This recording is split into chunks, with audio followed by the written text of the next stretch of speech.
Bienvenidos de nuevo a Umbral Teológico.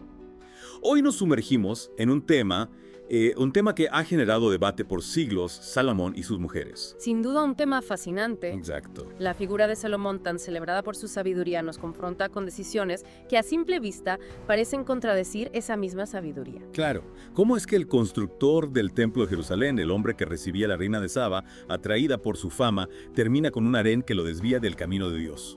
Es una paradoja. Es una paradoja. Invita a explorar las profundidades de su historia. Y para comprender la magnitud de esta aparente contradicción, es esencial recordar el peso que la monarquía tenía en el antiguo Israel. No era solo un título político, sino un rol profundamente religioso. Comprendo. El rey no solo gobernaba la tierra, sino que también guiaba al pueblo en su relación con Dios. Precisamente. Sus acciones no solo tenían consecuencias terrenales, sino también espirituales. Por eso la decisión de Salomón de tomar tantas esposas extranjeras y, según la Biblia, permitir la adoración a otros dioses, se entiende como una ruptura del pacto con Yahvé. Es interesante cómo esa decisión, vista desde nuestra época, puede parecer un asunto personal, pero en este contexto adquiría una dimensión mucho mayor. ¿Qué nos puede decir sobre las motivaciones de Salomón? Las Escrituras, por supuesto, enfatizan la desobediencia de Salomón y las consecuencias de alejarse del camino divino. Pero si vamos más allá de una lectura literal, podemos explorar otras posibles interpretaciones. Me interesa esa idea. Si miramos más allá de la condena, ¿qué podemos descubrir sobre las mujeres que rodearon a Salomón? Bueno, comencemos por recordar que la Biblia no es un libro homogéneo escrito de una sola vez.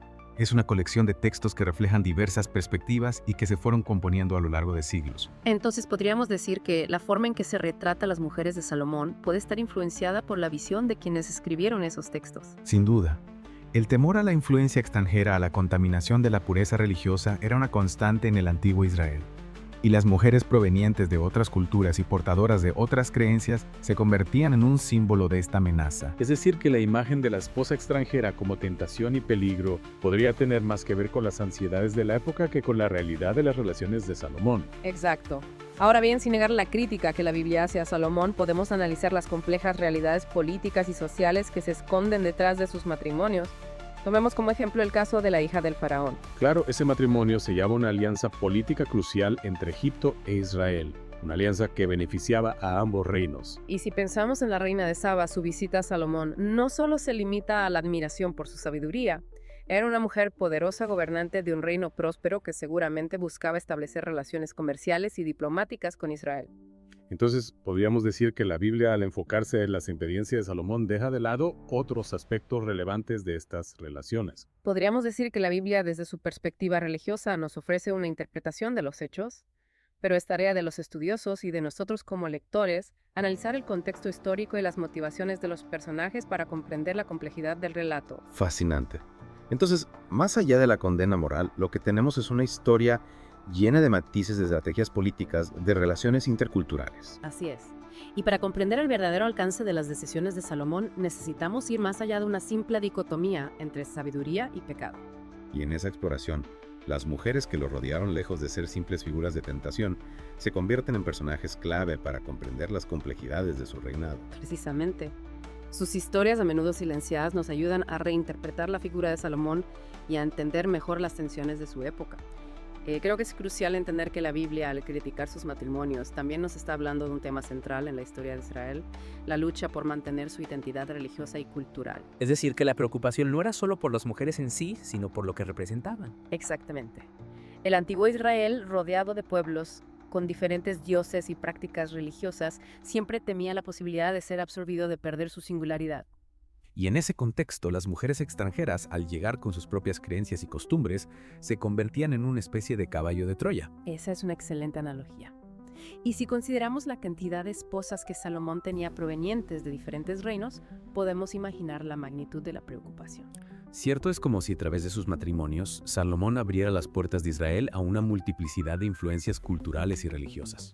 Y eso para los escribas que compilaron la Biblia representaba un peligro que se concretiza en la acusación de que Salomón permitió la construcción de templos para dioses extranjeros. De ahí la idea de que sus esposas lo sedujeron y lo alejaron del camino de Yahvé. Exacto.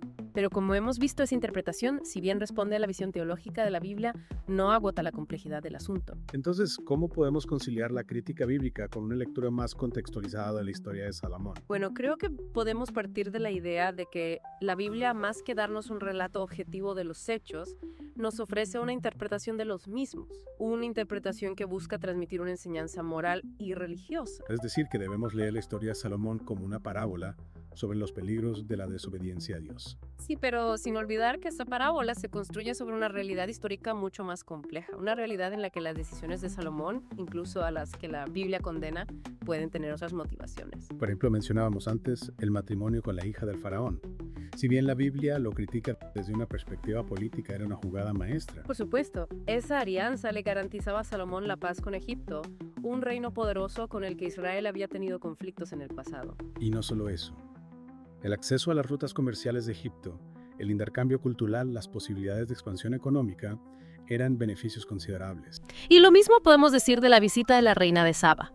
Más allá de la admiración por la sabiduría de Salomón, es probable que ella también buscara establecer alianzas comerciales y diplomáticas. Entonces, lo que la Biblia presenta como un pecado de Salomón también puede interpretarse como una estrategia para fortalecer su reino. Exactamente, y eso nos lleva a una pregunta crucial. ¿Hasta qué punto la sabiduría de Salomón, tan celebrada en las Escrituras, también se manifestó en sus decisiones políticas? Es una pregunta fascinante.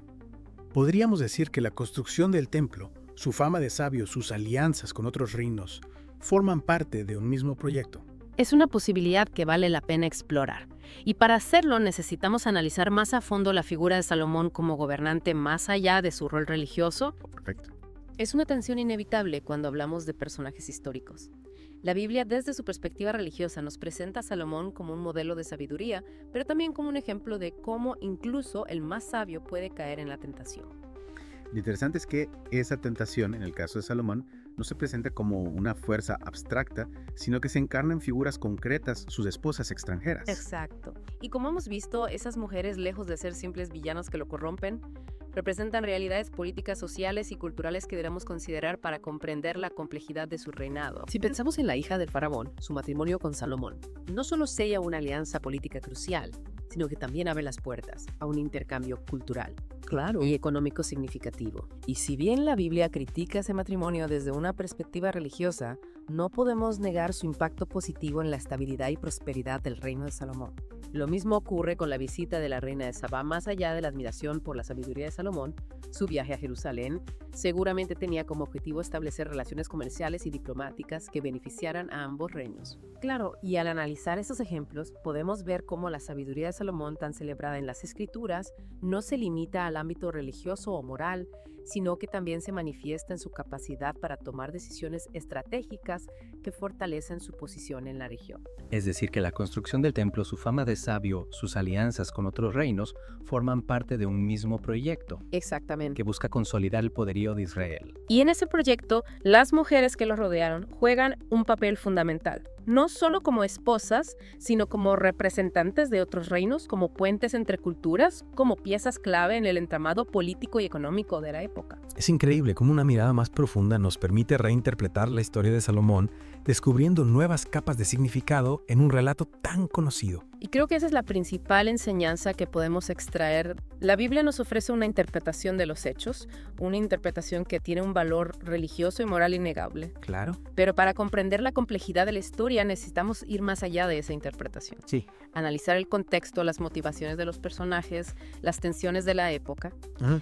Y al hacerlo descubrimos que la historia de Salomón, como todas las historias humanas, es una mezcla de luces y sombras, de aciertos y errores, de sabiduría y contradicciones. Una historia que nos invita a reflexionar sobre la naturaleza del poder, los límites de la sabiduría, la complejidad de las relaciones humanas. Y que nos recuerda que incluso los personajes más emblemáticos, aquellos que la tradición ha elevado a la categoría de héroes o sabios, también fueron seres humanos, con sus propias ambiciones, deseos y fragilidades. Muchas gracias por acompañarnos en esta inmersión profunda en la vida de Salomón. Esperamos les haya brindado nuevas perspectivas y les haya inspirado a seguir explorando las fascinantes historias que la Biblia nos ofrece. Hasta la próxima entrega de Umbral Teológico.